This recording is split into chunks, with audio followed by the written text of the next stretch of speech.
ఏమన్నా ఇంకో రాజు పుట్టకండి, నా రాజ్యానికి, నా అధికారానికి, నా కుర్చీకి ఏమా అడ్డు. కాబట్టి ఇంకో రాజు పుట్టకండి, ఆ రాజు పుట్టుకోడు. అందుకనే కదా హేరోదు రాజు చేశాడండి, 2 సంవత్సరాల కింద వేసుకున్నటువంటి మగపిల్లలందరినీ కూడా చంపించేశాడు హేరోదు రాజు కదా. అంటే తన ఉన్నటువంటి ఆ అధికారం ఎవరు పోతున్నది, తనే కదా రాజు ఇంకో రాజు పుట్టడం ఏంటి అనేటువంటి గర్వం మరియు కదా. వీటన్నింటిలో హేరోదు రాజు కలత చెందాడు. కలత చెంది ఏం చేశాడండి, పుట్టని పనులు స్వార్థ బుద్ధితో ఎక్కడ పుట్టాడు కనుగోమని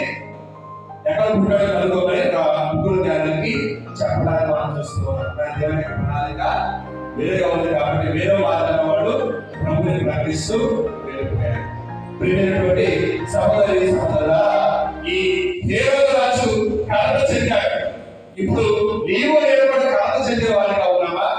రాజు పుట్టాడు, మెస్సియా పుట్టాడు, రక్షకుడు పుట్టాడు అన్నప్పుడు ఈ వార్త నీకు కలతగా చేస్తూ ఉందా, లేకపోతే నీకు ఆనందాన్ని చేస్తూ ఉందా?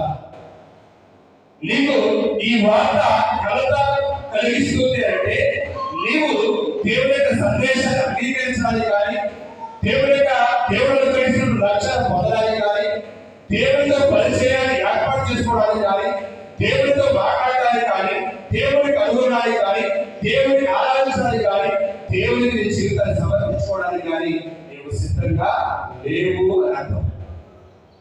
దేవుడు పుట్టాడు, రక్షకుడు పుట్టాడు, మెస్సియా పుట్టాడు అనే సందేశం నీకు కలత చేస్తుంది అంటే నీవు దేవుడిని స్వీకరించడానికి సిద్ధంగా లేవు. ఈ ముగ్గురు కూడా ఈ వార్తలు విన్నప్పుడు